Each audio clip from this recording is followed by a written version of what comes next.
everyone, welcome to the Pylon Cam. I am your host, Mike Frisella, and welcome to our first fantasy football episode.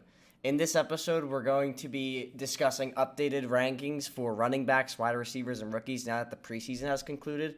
This episode is going to be more noob-friendly and explain the basics of fantasy football for people who haven't played before, and this is going to give you a very good understanding of the 2021 landscape going into the season.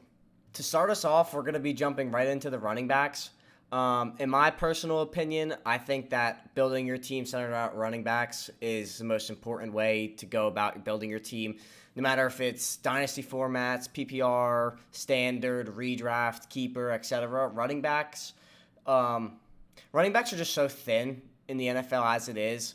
So I think that it's important to understand how valuable this position is and how important it is to map out your team appropriately and accordingly. So I think having a good understanding of the running back position and understanding who's the top dog and who's set up for the most success going into 2021 can either make or break your team. So let's just jump into this list. Starting at number 10, I have Austin Ekeler from the Los Angeles Chargers. In 2020, Austin Ekeler tallied 116 attempts, 530 yards, 54 receptions, 403 receiving yards, 933 total yards, and 3 touchdowns.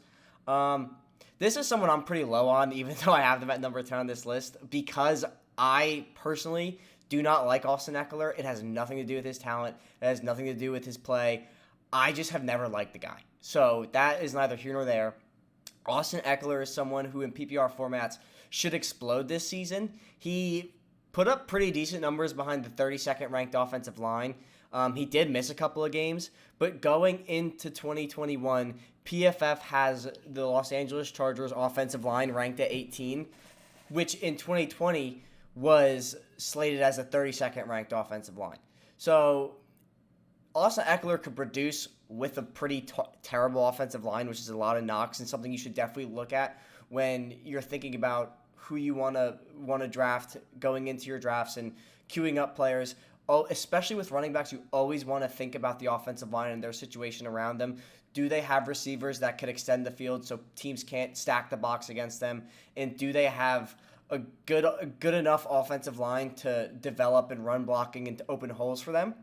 And with Austin Ekeler, he's going to be, I think PFF has this offensive line unit for the Chargers ranked pretty low. They did add a Corey Linsley. They did add Rashawn Slater. Corey Linsley's coming off a Pro Bowl year, and Rashawn Slater is was the top offensive line draft prospect for both guard and tackle. So this kid can literally plug and play wherever the Chargers need him. Corey Linsley is going to be able to call things out for their rookie quarterback, their sophomore quarterback, Justin Herbert, who should be playing on an MVP-like season. I think that is the expectation a lot of people have for Justin Herbert, and it's a very reasonable expectation, being that he came into the NFL as the best rookie quarterback ever, playing statistically, and he was playing behind a 32nd ranked offensive line. So if you give this kid an average offensive line, you give him Keenan Allen, you give him an Austin Ekeler who opens up the passing game and is an exceptional running back, the sky's the limit for Justin Herbert, but in terms of this video, Austin Ekeler. Austin Ekeler is someone who only tallied 54 receptions in the passing game, but that number should increase going into 2021, being that this offense is going to be able to be way more explosive and has so many talented players all over. Coming in at number 9 on this list, I have Antonio Gibson.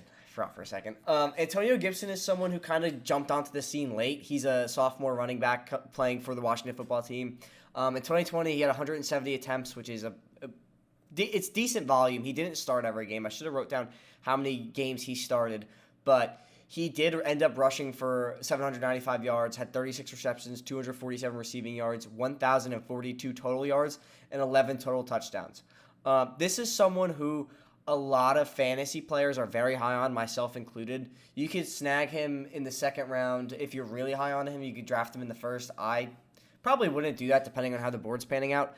But the reason why I'm so high on Antonio Gibson is because Ron Rivera who coached, if you don't know, was the head coach for the Panthers for a ton of years. He was in the Super Bowl, and he did coach Christian McCaffrey for a good amount of years. And the thing with Gibson is Rivera said to expect a McCaffrey-like workload for Gibson going into 2021. So what that means is we could expect a lot of rushing volume for Gibson. 170 is no number to knock at. That's over league average for these top end running backs. 170 attempts is about average, right? And he was able to be pretty efficient with the 795 yards he produced. He did have 36 receptions for 247 yards. It did eclipse 1,000 yards. What I would expect for Gibson going into 2021 is over 1,000 yards rushing and somewhere like 400 plus receiving yards for Gibson on top of I'd say close to 60 receptions. So with that being said, Gibson can explode onto this scene in 2021, and I would expect him for 2022 to be a top 10 pick in all formats. I think for PPR, this kid is going to be is exceptional value with where he's being drafted in the second round. I think that Gibson, with how high-powered this offense is, I think that you have Terry McLaurin who is a nightmare to match up against. You have De'Ami Brown, who they drafted in the second round, who's going to take the top off defenses. You have Curtis Samuel, who's a gadget player, who's going to keep defenses honest, and they can't stack the box against Gibson. The only weakness I think this team has is Ryan Fitzpatrick, and I think that Ryan Fitzpatrick is actually going to take away some receiving volume for Gibson, depending on how they use him, because Gibson, to me, could be used as a check down, as in shallow routes. And Ryan Fitzpatrick just isn't someone who typically hits those routes. He's not looking for those plays. He's looking for the home run hit. He's looking to squeeze the ball in the tight windows. And that's no knock on Gibson's talent. So in keeper leagues or dynasty leagues, I'm definitely drafting Gibson in the second because Fitzpatrick will probably be gone next year, and they're going to look to get their franchise guy, whether that be in free agency or in the draft. So Gibson I have at 9, definitely a candidate to move up this list. I think his talent is there. The question really is Fitzpatrick going to use him enough in the passing game, and will he be efficient enough in the running game? And I think he will definitely be efficient enough in the running game. Washington has a very good offensive line, which is a huge component for all of these players. I think the top end guys, where you get to about 5, offensive line doesn't matter as much because they're that talented. But for Gibson is more than talented. He has more pieces in place, and he needs to succeed, and I think he will succeed. So coming in at number 8, I have Ezekiel Elliott, running back for the Dallas Cowboys. In 2020, he had a pretty bad year for Ezekiel Elliott. This is someone who, going into 2020, I think most fantasy players would agree, if you're looking for that consistent running back who has a high ceiling and a very high floor, it was Ezekiel Elliott. And even though this was a setback year for him, I think he's gonna progress in 2021. But to look at his 2020 numbers, he had 244 attempts, 979 rushing yards, 52 receiving yards, 338 receiving yards. 52 receptions and 338 receiving yards, totaling 1,317 yards and 8 total touchdowns. These numbers are incredible. This is a regression year for Ezekiel Elliott. Granted, Dak Prescott wasn't in the game, so that really did limit their passing offense, which in return bottlenecked Zeke's success. Because if you have someone like Andy Dalton who teams aren't going to respect enough to cover deep, even though you have talents like CeeDee Lamb or Amari Cooper, you know that they're going to rely heavily on Zeke. And if you could shut down Zeke, even leaving the passing game open despite the talent isn't as menacing. But when you have Dak coming back, when Dak Prescott's back, and you have players like CeeDee Lamb and Amari Cooper and Michael Gallup, who are all close to being 1,000-yard receivers at any point in their career. Amari Cooper went over 1,000 yards multiple seasons. Michael Gallup went over 1,000 yards for one season, and CeeDee Lamb was very close to 1,000 yards last season. And I think that CeeDee Lamb is a candidate to break out for over 1,000 yards this season and possibly be the best sophomore receiver in the class. And we're going to talk about him later in the pod, but I do think Zeke, on top of these incredible numbers, is going to progress forward. People are getting very hyped on him, and for me, the reports I'm reading is he's balling out in training camp, and he looks faster, and he looks more agile. That's great, and those are great reports to hear, but let's look at the bigger picture. Dallas's defense couldn't stop a nosebleed last year. Ezekiel Elliott behind that offensive line should be balling out in practice. These are reports you expect to read about Zeke in training camp. So I do think Zeke is a very reliable running back, and I think having him at 8 on this list is very accurate. He could move forward. I don't think he's going to move down. I think that he can only move up, but I would say he's not going to move past 6. And I could be wrong in saying that, but that's my opinion, and that's how I view Ezekiel Elliott. So let's go to number 7. At number 7, I have Jonathan Taylor. This is someone who you definitely will draft in the first round in Dynasty Leagues. This is someone definitely worth drafting in all formats. He's rushing behind the second best offensive line in football. That is with the Indianapolis Colts. Quentin Nelson right now is dealing with a foot injury, but he's on pace to come back for week 1. So that's nothing to worry about. You add Carson Wentz, who's going to elevate this passing game, and you add, he is a runner. Even with the foot injury he's dealing with, Carson Wentz is an exceptionally mobile quarterback, and he's very good at extending plays. But to dive into the numbers, Jonathan Taylor finished with 232 attempts for 1,169 rushing yards, 36 receptions for 299 receiving yards, for a total of 1,468 total yards and 12 total touchdowns. Keep in mind, this kid didn't even start until halfway through the season. I wish I wrote down which game he started to start, but this is someone who, in my opinion, he's the same style runner as a Derrick Henry or a Nick Chubb. And what I mean by that is he's not going to be this cute, juke you out, spin move, etc., etc. He's going to be give me the ball and get out of the way type of player. And that type of player, to me, why it's so valuable in fantasy is although it lowers the ceiling being that type of smash mouth player, and I don't really even think it lowers the ceiling, but this is a player who's going to get the ball on the goal line, no question. He's going to get the ball on third down, no question. Even though they have Nyheim Hines, even though they have Marlon Mack, Taylor is going to be their go-to guy, and if this kid gets the volume that Nick Chubb is getting and Derrick Henry's getting, I could easily see him rushing for 1,400 yards on top of his 300 receiving yards. So you're looking at potentially a 1,700-yard season from a sophomore running back who is already, you don't have to worry about their offensive line because it's that good. The worry I would have with Jonathan Taylor is in 2 seasons from now when their offensive line looks completely different and their Super Bowl window might be closed.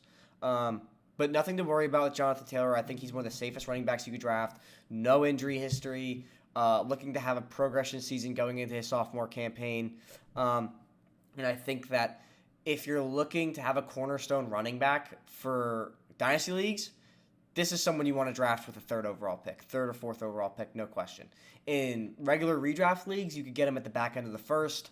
I actually just saw him go at 2-1, which is insane in one of the leagues I'm in. But this is someone who you can't miss with Jonathan Taylor. He's probably the next Ezekiel Elliott in terms of certainty at the running back position. Coming in at number 6, we have Nick Chubb.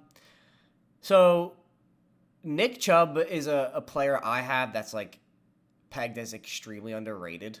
And I have his 2019 numbers and his 2020 numbers up on the screen because in 2019 we kind of saw what his ceiling workload is, which is basically 300 attempts, basically 1,500 rushing yards, basically 300 receiving yards, totaling a 1,700-yard season with 8 total touchdowns.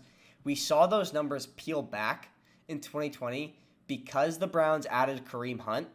However, I would argue that the Kareem Hunt stats are insanely inflated, and Nick Chubb was on pace for another 1,300, 1,200-yard rushing season with Kareem Hunt there, and he increased his touchdown amount, missing 4 games, and with Kareem Hunt taking touchdowns away from him. So this is someone who they just paid. The Browns just paid Nick Chubb. Kareem Hunt is not on any sort of long-term contract, and I think he's just turned 26. So this is someone who I have. There is the slight injury concern. He had an MCL injury last year, but nothing crazy. He came back after 4 games and like continued right where he left off. No injury concern, no change in game, nothing.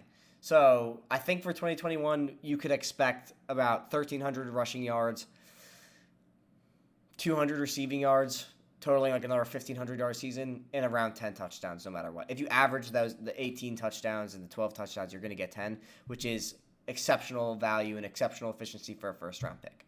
So to go to number 5, this is someone who I would very much so encourage you to stop avoiding. A lot of people have Saquon Barkley pegged as like the riskiest pick in the first round.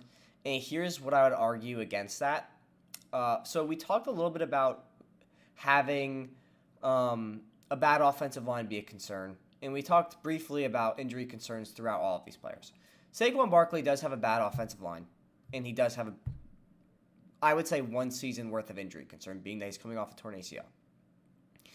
But let me make this argument, and then you could do with it what you will in your drafts. To tackle the injury concern, he has a torn ACL. He's coming off a torn ACL. Who else in the NFL is coming off of a torn ACL? Joe Burrow. Now, you could be saying, well, Saquon Barkley's a running back and Joe Burrow is a quarterback, so their knees are demanding 2 different things. But Joe Burrow has been playing 100% since OTA, so back in June, July, right? Playing at 100%. What does that tell you about Saquon Barkley's injury? He's been 100% capable since June, July. Saquon Barkley has just started practicing, being the beginning of August, right? So they've kept this kid who's been 100% since June, July off of the field in contact drills and team drills, just doing training stuff with his trainer for a whole 2 extra months, right? I would argue the biggest hump in modern ACL injuries is the mental hump. What Joe Judge is doing is preserving Saquon Barkley because they absolutely 100% need him to be mentally ready to carry the workload they are going to ask of him. And this kid, all the reports are he's back to being normal. He's 100% healthy. He's everything that he was in 2018. Now, if you're just getting into football since 2018, all you need to know about Saquon Barkley is he is arguably the most talented running back in the entire NFL. He can do things that everybody I have listed above him can do at a top 3 level. So, for instance, in terms of being a power back, I would argue Saquon Barkley's a power back, a top 3 power back. I wouldn't put him above Derrick Henry, and I don't think I would put him above Nick Chubb. In terms of being an elusive back, I would put him up there with Alvin Kamara, and I would put him up there with Dalvin Cook. In terms of being a receiving back, I'm putting him up there with Alvin Kamara, and I'm putting him up there with Christian McCaffrey. This kid can literally do everything, and he does things that you would see in like a video game. Like, he has one play against the Lions from 2019, I think, 2019 or 2018, where he catches the ball out of the backfield, hits a spin move, and then stiff arms a guy into the ground and moves him on the ground and then runs for about another 10 yards. No other running back in the entire NFL can do that besides Saquon Barkley. If you're in redraft leagues, I understand you want the safe bet, but the reason why I have to put Saquon Barkley at number 5 and make this argument is because taking him at number 5 and he lives up to 75% of his ceiling, your team is you're playing with a number 3 overall pick. You're getting at number 5, and then you're going to draft another person in the middle of the next round. So your team is already that much more set off ahead of the rest. But that's what I want to say about Saquon Barkley. Coming in at number 4, I have Derrick Henry.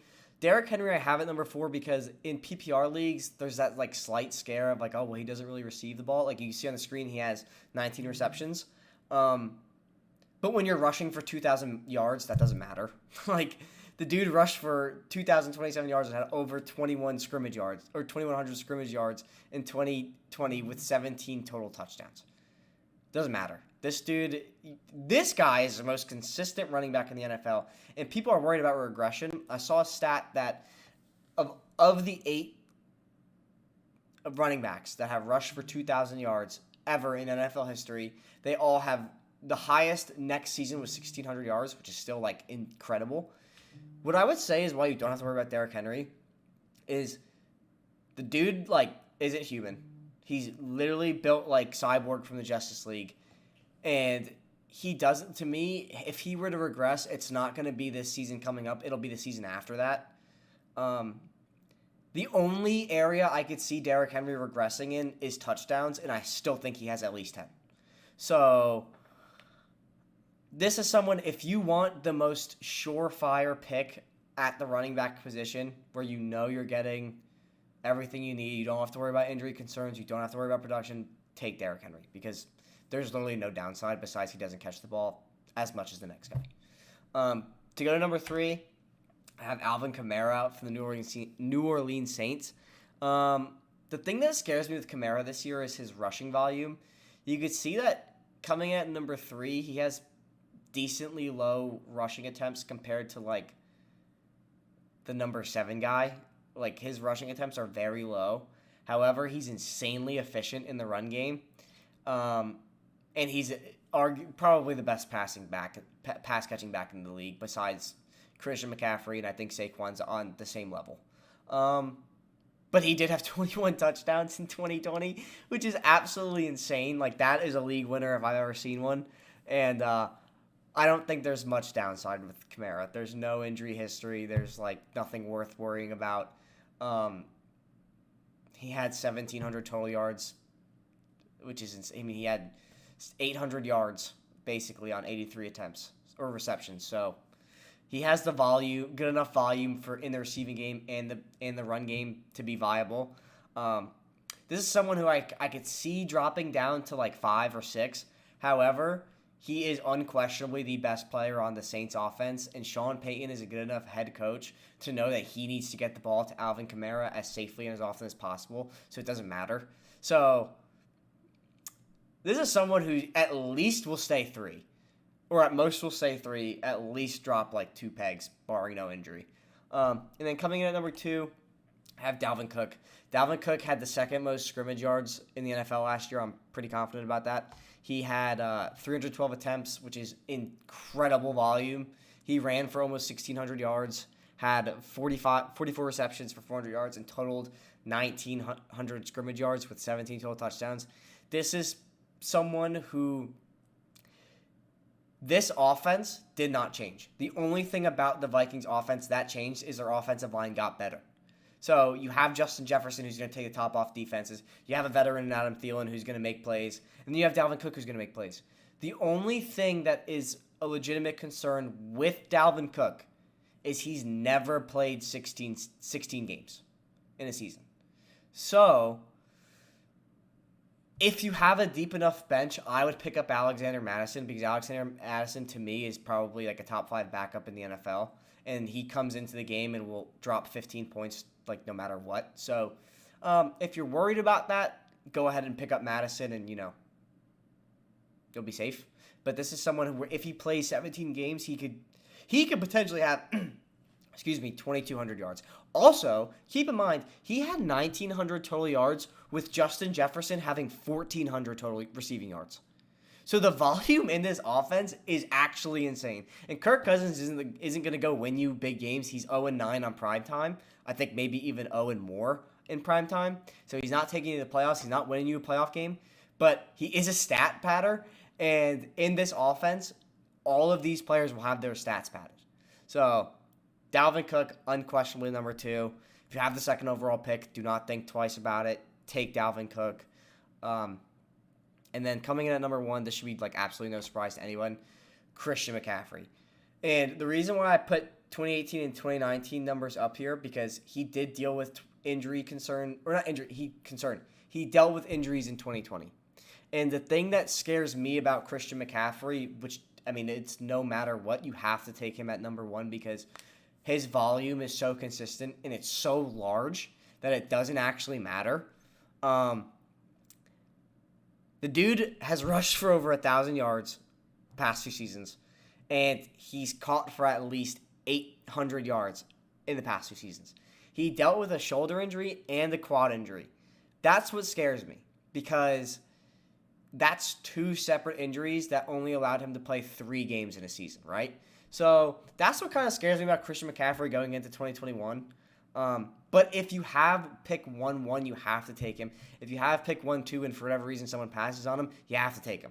This is someone who goes within the first 3 picks in every sort of fantasy format. Dynasty, sleeper, dynasty, keeper, redraft, superflex. No matter what it is, you are drafting Christian McCaffrey in the top 3 because his volume is so large. To put it in perspective, Christian McCaffrey is essentially having an RB1 and then a decent flex player in one player, taking up one starting spot.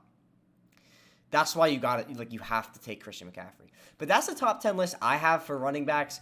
Running backs 11 through 20 are available on the Pylon Cam Instagram, and I have that tag in this video. But it's at the _Pylon_Cam on Instagram, and we also are on Twitter. But next up, we're going to talk about wide receivers and who I think the top 10 wide receivers are. We have the Pylon Cam social media stuff right there. This will be on Spotify if you're listening on YouTube, and this will be on YouTube if you're listening on Spotify. But to dive into the wide receivers, at number 10, I have CeeDee Lamb. We talked about him a little bit when we were talking about Ezekiel Elliott. This is a player where you have to realize like the pace he was on before Dak got hurt. So with 5 games with Dak, he had 29 receptions for 433 yards and 2 touchdowns. Finishing 2020, he had 111 targets, which is a good volume, which will be higher with Dak. 74 receptions, just under 1,000 yards with Andy Dalton throwing to him for the remainder of the season. So the last 11 games, he had Andy Dalton, and he only finished with 5 receiving touchdowns. But with Dak, he was averaging, I don't know that math off the top of my head. I can't do it right now. I hit my head really hard on my refrigerator today. So yeah. But anyway, he's averaging. He's someone who should take a monumental leap in 2021. Dak's back, and like if you hate the Dallas Cowboys, if you hate Dak Prescott, you can't deny his talent. And CeeDee Lamb, in my opinion, I expect him to finish as the number 1 for the sophomore receiver. So over Justin Jefferson, over Jerry Jeudy, over all of them. I think that CeeDee's talent. I mean, you can see this picture where he's legitimately parallel to the ground catching a touchdown. I mean, the kid is ridiculous. So that's what I'm going to say about CeeDee. Coming in at number 11, I have Justin Jefferson, who did finish as the runner-up for Rookie of the Year last year. I think that you could argue that he should have won it, but Justin Herbert definitely deserved it. I mean, he's the best quarterback ever to come into the NFL as a rookie statistically, and he missed a game. So you have to give it to Justin Herbert. Justin Herbert also played behind a 32nd ranked offensive line according to PFF, so the worst in the league. And still, anyway, I don't want to get on that tangent, but in 2020, Justin Jefferson finished with 125 targets, 88 receptions, 1,400 receiving yards, and 7 receiving touchdowns. I think that going into this year, he was just outside the top 12 wide receivers for receptions. Going into this year, he could definitely finish inside that top 12. I think he's going to demand a lot more coverage, like cornerback 1 coverage. Luckily, they're in a division where he's going to play 6 games, where 2 of them he's really only going to be covered by a cornerback 1 that's worth something. The rest of the time, he's going to be playing against the Bears and the Lions, who don't have the best cornerback 1 or defenses to match with him. The Bears have a solid defense, but it's only up front. They don't have that secondary to limit Justin Jefferson. So he kind of has 4 easy games, and I have to look at their schedule. But this Vikings offense is so potent, and Kirk Cousins is like a good enough fantasy quarterback and a good enough real-life quarterback where despite him not winning you any games that matter in terms of like playoffs and real-life stuff, for fantasy, Justin Jefferson should finish inside the top 12 for targets, and I do have him potentially being a top 10 receiver. I have him at 9. I think his floor would be 15. I could not imagine him finishing below 15. And that's a high, like, there's no way. There's, like, no way he finishes at 15. So, I mean, this offense is so good. We just talked about Dalvin Cook having 1,900 yards in it, and Justin Jefferson has 1,400 yards in it in the same season.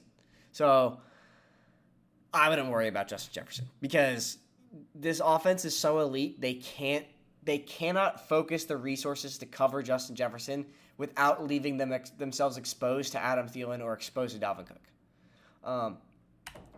But coming in at number 8, I have Terry McLaurin. Terry McLaurin This is someone who I think deserves to be in the A.J. Brown, DK Metcalf conversation. I think that Terry McLaurin, the numbers he's put up with the horrible quarterback play he's seen for the past few years since he's entered the league, I think he actually has his best quarterback with Ryan Fitzpatrick, which is not saying a lot. However, he's been able to put up over 1,000 yards almost every year. He put up over 1,000 yards last season. He had 4 receiving touchdowns. And he also had no real wide receiver 2 to play along with him. So this offense, if you were playing Washington in real life, the only thing you have to worry about is Terry McLaurin. But now you have Antonio Gibson, you have De'Ami Brown, you have Curtis Samuel. So you can't focus on Terry McLaurin as much without leaving yourself exposed to an elite running game and to other passing threats. So you have Ryan Fitzpatrick, who's going to sling the ball, who's going to throw the ball down the field as much as he possibly can. Terry McLaurin is going to see probably about 60%. Well, I wouldn't say 60%. He's going to see most of their target share on offense in the passing game for certain. Washington is on the record saying that. So I think Terry McLaurin should take a monster leap this season. I think that he's going to really put the NFL on notice because he should be in that conversation with A.J. Brown and DK Metcalf, and both of those players made the top 100 this past year. So I would definitely invest a third round pick in Terry McLaurin. But yeah, and then coming in at number 7, I have someone who I would say is potentially could be the wide receiver 1 this year, and A.J. Brown. A.J. Brown does not see as much targets as he should, being with how talented he is. Granted, they did have an elite. No, not elite. A very good wide receiver 2 in Corey Davis. But he had 106 targets, which is incredible volume. He caught over 1,000 yards and had 11 receiving touchdowns. He missed the first few games of the season. I think he missed 2. 4 total. 2 definitely in the beginning. I think he missed 4 total throughout the season. But he did play through 2 injuries, which he got surgery on in the offseason. And it didn't seem to affect him at all, the knee injuries, throughout 2020. Now, teams cannot give Brown the coverage he demands or will demand because they went out and acquired Julio Jones this offseason. So A.J. Brown's either going to get single high safety coverage or cornerback 2 coverage. I don't know if you've watched A.J. Brown play, but 1, he could catch the ball anywhere on the field. 2, if he catches the ball 5 yards from scrimmage, he could take it for 85 more yards. So, I mean, A.J. Brown, if teams aren't going to respect him, and they really can't respect him when you have players like Derrick Henry and Julio Jones on the same field as him, this kid could finish with like 1,400 receiving yards and over 15 touchdowns possibly. I think his ceiling is wide receiver 1. I think his floor is wide receiver 10 at most. It really depends. I don't see Julio Jones taking that much away from him. However, Julio Jones can take away from him. So that's where I would be like, I'm still going to if I'm in Dynasty, I'm still spending a second round pick on him no matter what. If I'm in redrafts, I'd probably spend a third. But he's going to ball out either way. Going into number 6, I have Keenan Allen.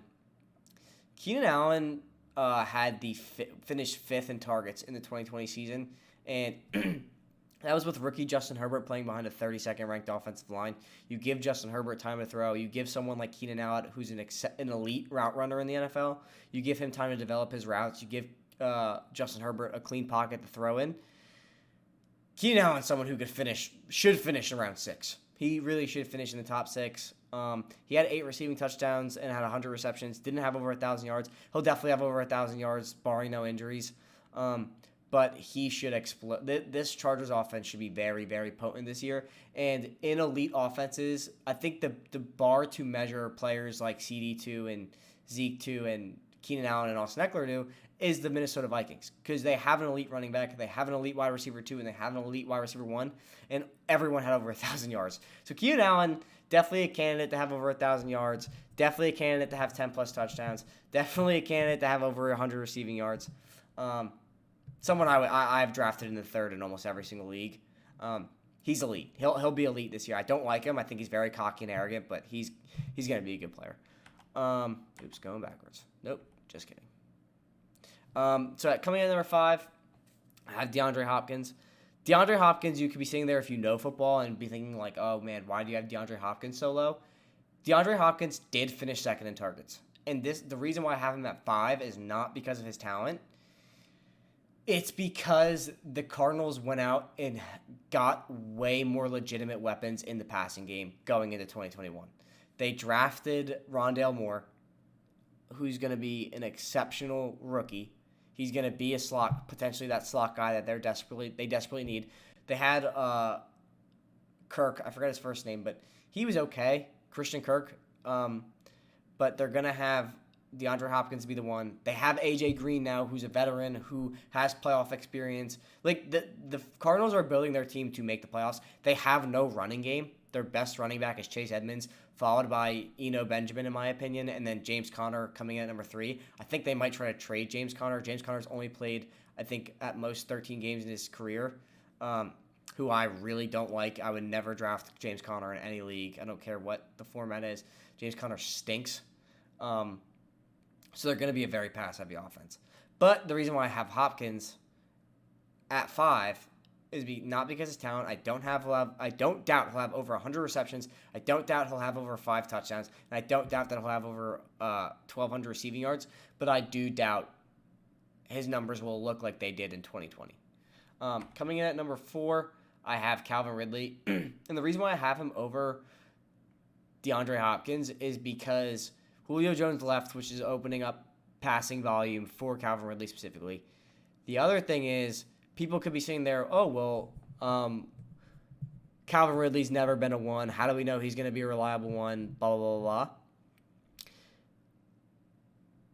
There was only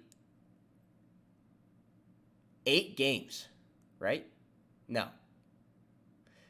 Julio Jones missed 9 games, and Calvin Ridley played all those other games as the wide receiver 1, had 143 targets, 90 receptions, 1,300 yards, and 9 receiving touchdowns, and now Julio's gone. This guy can manage the wide receiver 1 coverage. He's handled it last season. He handled it for multiple games last season. And they have Kyle Pitts. Kyle Pitts is going to help fill the workload or the hole Julio Jones left behind. Matt Ryan already has good chemistry with Calvin Ridley. Calvin Ridley, to me, is probably the safest pick, one of the safest picks on this list. If you want to go wide receiver heavy in the first, if you want to build your team wide receiver heavy, I would target Calvin Ridley in the second round. Calvin Ridley, someone who will be there in the second round. If you're on the corner, I would try to take Calvin Ridley depending on how the first round went. In most dynasty leagues and in most leagues, the first round is pretty running back heavy. In redraft leagues, there's more room for there to be that wide receiver that falls into the second. So I would look at Calvin Ridley specifically if you want a solid wide receiver 1 in the second round, take Calvin Ridley. Coming in at number 3, I have Tyreek Hill.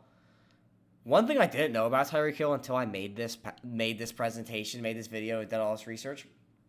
Tyreek Hill scored a touchdown on 19.54% of his receptions.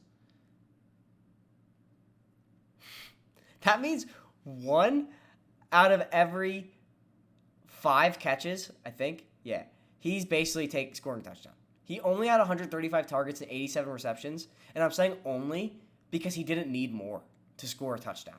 He had 17 receiving touchdowns on that small volume, quote, small amount of volume in 2020. This dude can score from anywhere on the field. He just needs the ball in his hands. And they really don't have a wide receiver 2. The Chiefs are trying to still figure out who their wide receiver 2 is, whether that be McCole Hardman or Byron Pringle or Demarcus Robinson. But he does have Travis Kelce, who's always been on the team with him, and he's always competed with Travis Kelce for targets.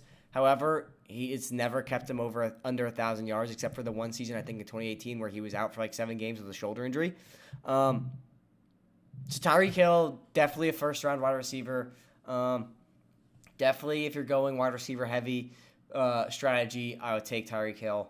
And then coming in at number 2, I have Stefon Diggs. Stefon Diggs led the entire NFL in targets, and I think he'll do it again in 2021. I could have credit would have credit Stefon Diggs to a lion's share of Josh Allen's success or breakout in 2020. The reason being is because when you have an alpha male wide receiver or an elite wide receiver like Stefon Diggs, a quarterback who's trying to develop is going to lean on his most reliable receiver always. And when you combine a receiver with the skill set of Stefon Diggs where he'll catch anything with a quarterback who has an absolute rifle of an arm in Josh Allen, it should be like absolutely no surprise that he put up these numbers. It should be a surprise that Josh Allen took the biggest leap in NFL history. But if we all knew he was going to do that, we could have expected these numbers from Stefon Diggs, in my opinion. I think Stefon Diggs is pretty disrespected amongst the NFL. He finished outside the top 10 in the NFL top 100. He definitely should have been in the top 10 category. He had the most yards, the most targets. I think he did have the most receiving yards, or finished 2 behind Travis Kelce. And so number 1 amongst wide receivers. He did have 8 receiving touchdowns and had 127 receptions. And I think going into a Super Bowl contending year for the Bills, and they don't have a strong run game, Josh Allen is going to continue to rely on Stefon Diggs. So if you are going wide receiver heavy strategy for your fantasy team, Diggs is someone you want to take in the first round. If you're not going running back and you want to wait till the second to when you come back around, you take Diggs or the person above him in the first round. If you're on the corner, you take Devonta Adams and Stefon Diggs on the corner, and I just spoiled who the wide receiver 1 is. But those two, it doesn't really matter how weak you are anywhere else because they're going to put up like 50 points at least by themselves. But the number 1, I have Devonta Adams. Devonta Adams is one of the most incredible wide receivers I've ever watched since I've been watching football. He had 149 targets, 115 receptions, 1,374 receiving yards, and 18 receiving touchdowns. I think he's unquestionably the best overall wide receiver in the NFL. His routes are the best in the NFL. If you ever watch a Devonta Adams highlight, it's not like DeAndre Hopkins where he's mossing someone, or it's not like Stefon Diggs where he's just making an absurd catch. Devonta Adams is literally almost always just wide open because of his route running capability. He is such a good route runner. It doesn't matter who's covering him. He's gonna get open and he's gonna get separation. And separation is probably the most important thing that I would factor in when I'm thinking about drafting. Like, obviously you have to factor in circumstances when you're drafting any fantasy player. But for wide receivers, one of the metrics I do look at is separation, because when you're separating, it makes a throw easier for your quarterback. One of the reasons why I'm super low on Drew Lock, even before he got demoted, was Jerry Jeudy was separating amongst the top 10 wide receivers in the NFL, and Drew Lock could still not get him the ball. But then you pair someone like Davante Adams, who had the most separation amongst wide receivers in the NFL, with Aaron Rodgers, he had 18 touchdowns. So, unquestionably the best package wide receiver. He's a great contested catcher. He's a great deep threat. All of his routes are probably the best that anybody is doing. And this is, quote, the last dance for Aaron Rodgers and Stefon Diggs. Not Stefon Diggs, Davante Adams. I expect Rodgers and Adams to go all out this season. They're competing for a Super Bowl. They want to win a Super Bowl. They're probably one of the best teams to do it in the NFC division. And there's no competition at wide receiver 2. Their best competition at wide receiver 2 is a rookie, in Amari Rodgers. And that's a good way to segue into the last topic we're going to cover in this podcast and this YouTube video, which is the top 12 rookies as of September 1st that will impact your fantasy roster immediately. If you're in redraft leagues and if you're in dynasty leagues or keeper leagues, I would go out and get these guys because you're going to have them forever. So we could get right into this coming in number 12. At number 12, I have Jamar Chase. And when I was making this list, I was shocked I had him as low as I did. But the reason I do have him this low is because he's been dropping the ball a ton and hasn't made any noise in preseason. I do think that he has all the intangibles to be an elite wide receiver. But as of September 1st, I'm recording this. This will be released on August 31st. As of September 1st, he's a drop machine. He dropped a screen. He looks like alligator arms for a receiver. He's just dropping everything. And I do think he's just nervous and he's getting into the swing of the NFL. If I had one legitimate concern about Jamar Chase, is actually his separation. He's not separating nearly as much as people thought he would.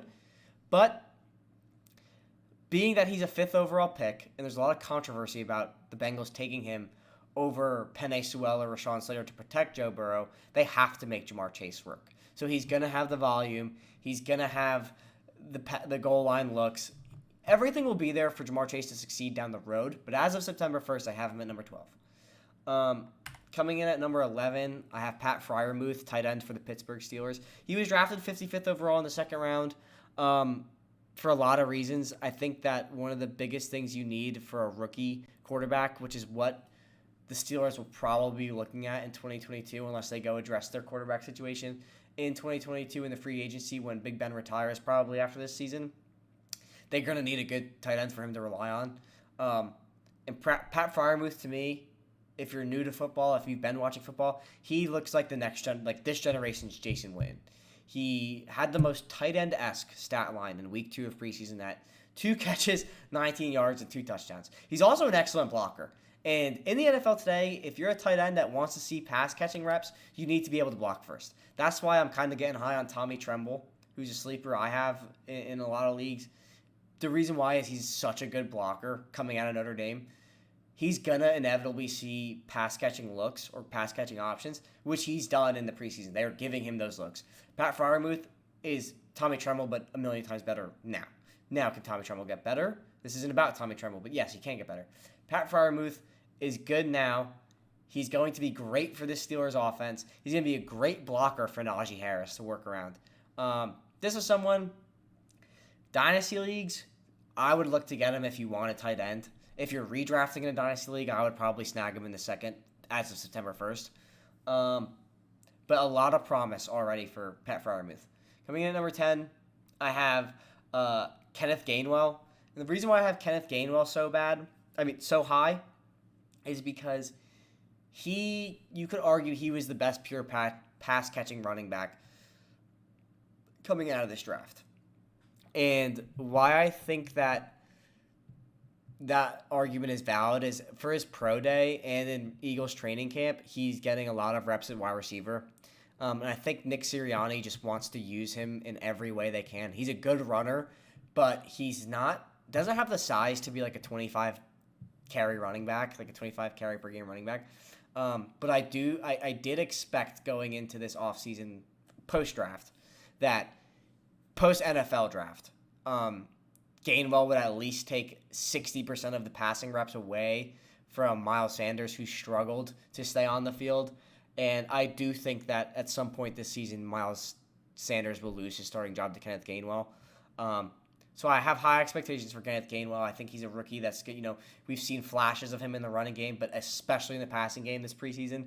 Someone I'm very high on, someone I want to see develop. But I really like Kenneth Gainwell. For regular formats, for redraft formats, you can get him off waivers. But for dynasty drafts, you could get him in late rounds. I think his stock is definitely going up. His ADP is going up. But yeah, really like Kenneth Gainwell. Coming in at number 9, I have Amon-Ra St. Brown. And the reason why I have him so high on 1 point alone is because the Lions receiving core might be the biggest question mark in the entire NFL. And in my opinion, Amon-Ra St. Brown is the only lock to make that roster, to get a starting spot. And I think with someone like Jared Goff, who doesn't like to throw the ball deep, kind of has his confidence shattered by getting traded away from LA after a playoff run, I think he's going to look to run the ball and hit his check down a lot. And Amon-Ra St. Brown is going to play in the slot. So I think in PPR formats, Amon-Ra St. Brown could be a very good 14, 15 round pick in redrafts, and definitely worth a pick in dynasty and keeper formats. He's a very explosive player. He's been shining a good bit in this preseason. He has a lot of promise. I'm excited to watch him in the regular season, but someone definitely worth keeping an eye on, definitely worth using a draft pick on. Coming in at number 8, excuse me, I have Elijah Moore. So Elijah Moore was drafted in the second round, 34th overall pick. We haven't seen a ton of him in preseason, but the reports coming from other NFL players and Jets camp is he looks like an absolute stud. And the reason why I have him very high amongst all the rookies is because they have a rookie quarterback in Zach Wilson, and Zach Wilson's he's going to be forced to give the ball to Elijah Moore more often than not, because Elijah Moore is the type of receiver where he just needs it on a wide receiver screen, he just needs it on a crossing route, he just needs it on a comeback, and he could do the rest. But being that the Jets are in arguably the best defensive division in the AFC East, he's going to be getting cornerback 3, cornerback 2 coverage, where I think he's good enough to outplay that, even in that division. And Zach Wilson, Corey Davis is not a good enough wide receiver 1 where he could match up against all of these elite. Like, the AFC East has probably 3 of the top 10 cornerbacks in the entire NFL. So Corey Davis is not. I am very low on Corey Davis. I do not like Corey Davis. I would not draft Corey Davis. I expect, maybe not in yards, but I expect Moore to at least lead the Jets in receptions and touchdowns, even over Corey Davis. And he's going to explode in PPR formats. I think he'll probably see about 12 targets per game, whether that's designed or not. I think that his volume is just through the roof. But coming in at number 7, I have my personal favorite running back coming out of this draft, Devonta Williams. I think he could be the best running back when it's all said and done out of this draft. I had him over ETN. I had him up there with Najee Harris. But why I think Williams will make the most immediate impact for your team and is definitely worth drafting in any format is because the Broncos traded up to get him. 2, Melvin Gordon has not played over 16 games since 2017. 3, I expect Devonta Williams and his style of running to immediately take goal line reps away from Melvin Gordon. But on top of that, he's going to dominate the close and short running game, being with how physical of a runner he is. If you need to see how physical he is, right here, he's just absolutely annihilating this person on the Vikings. 2, watch his tape against Miami coming into this draft last season. He displayed speed, power, elusiveness, playmaking, pass catching, the whole 9. This kid is going to win the starting job from Melvin Gordon. It's not a matter of if, it's just a matter of when, in my opinion. I also think that Devonta Williams will be a top 10 back next year. He'll finish high this year. He'll probably finish in the low 20s this year, but I think definitely for next year he'll be top 10. Coming in at number 6, I have Devonta Smith. Devonta Smith deserves to be almost top 5 based off of his situation alone. There's no wide receiver on the Eagles that could compete with him for the wide receiver 1. He's above and beyond the best above and beyond the best receiver the Eagles have.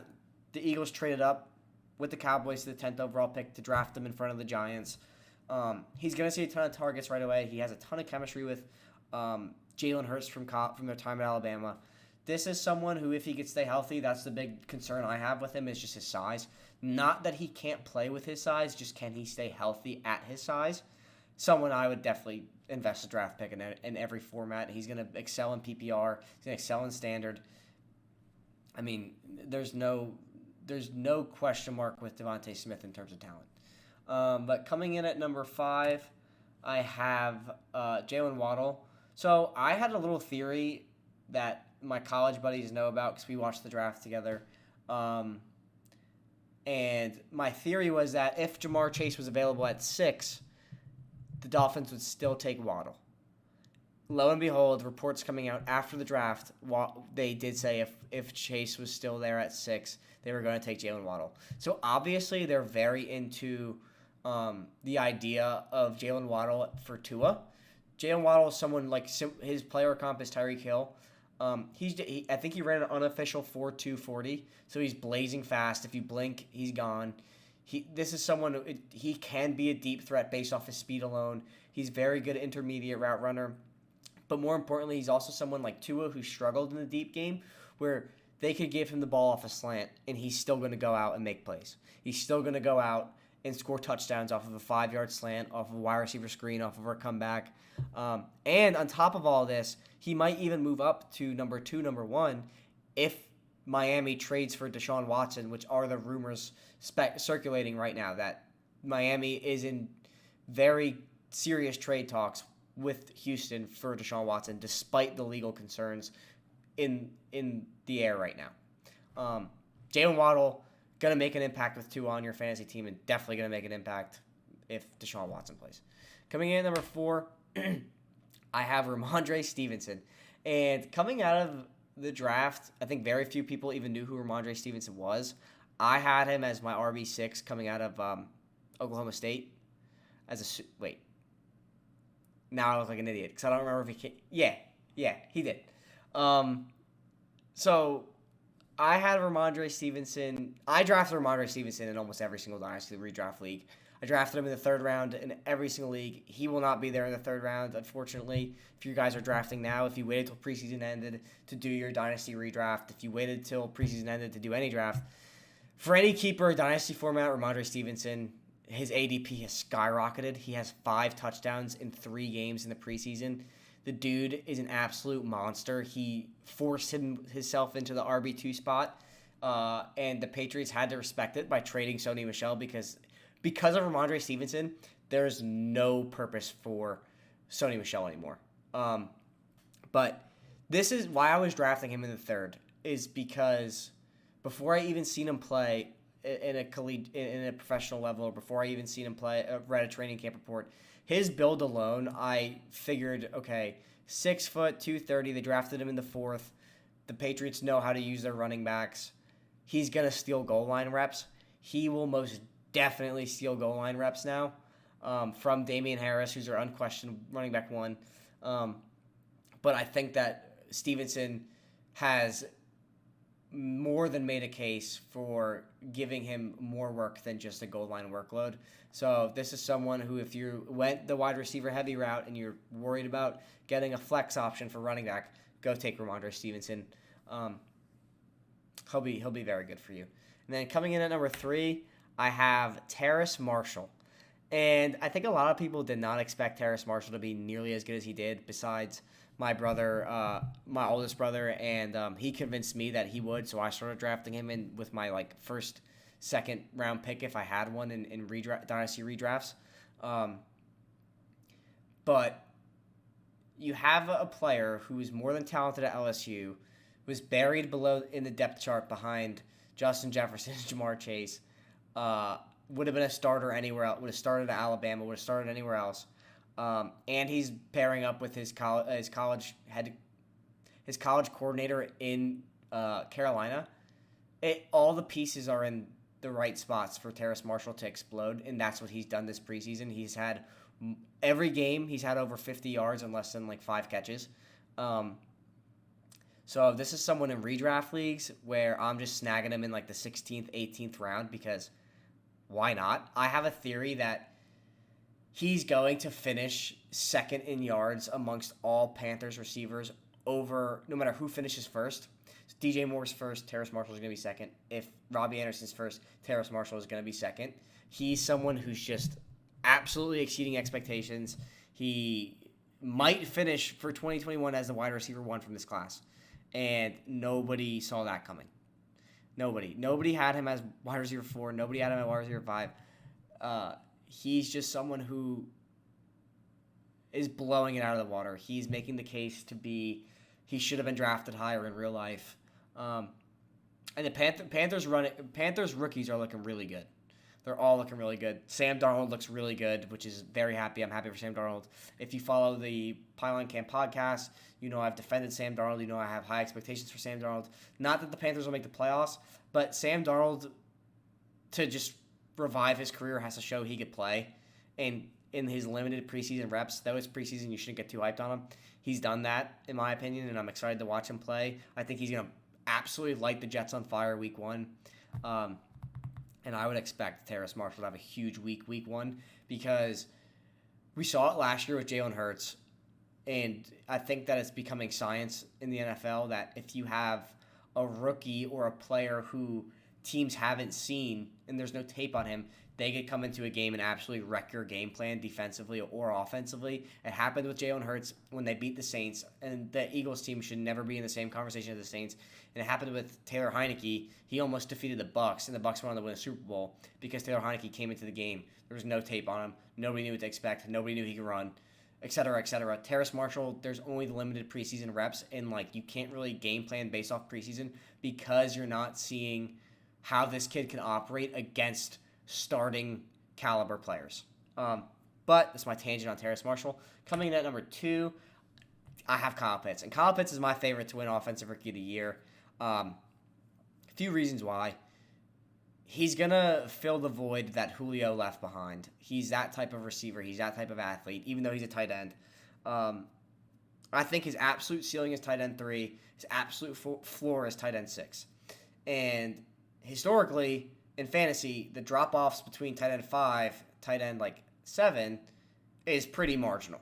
So I have Pitts as in the Kittle the Kelsey Kittle conversation and Mark Andrews conversation, TJ Hawkinson conversation, because I think he's that good. This is a player that I had as a top 3 pick back in October of 2020. So I've been very high on Pitts for a long time. Just for to make this point, Austin Hooper came into the Falcons offense for one season and finished as tight end 8.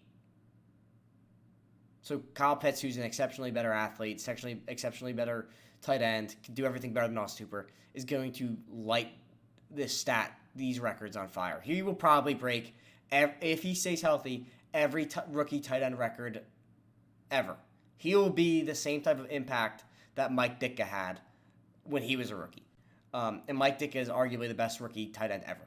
So very high expectations for Kyle Pitts. Very high expectations for him in this offense. I think you can make the case that he should be number 1 on this list.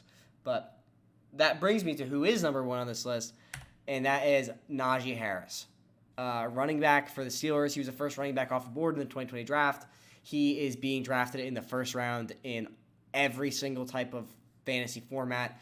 Dynasty rookie redrafts, dynasty drafts, redraft leagues, keeper leagues, PPR leagues, standard leagues, etc. He's going in the first round because the volume this kid is going to see is going to be 25 touches a game minimum, not including the passing game. He's going to get 25 rushing attempts per game almost every single week if he stay healthy. He has, I think a lot of people don't factor in coaching when they're talking about the NFL or they're talking about fantasy. And I think that Najee Harris has an exceptional coach in Mike Tomlin. Mike Tomlin, in my opinion, is one of the best head coaches in the NFL. There is a lot of concern about this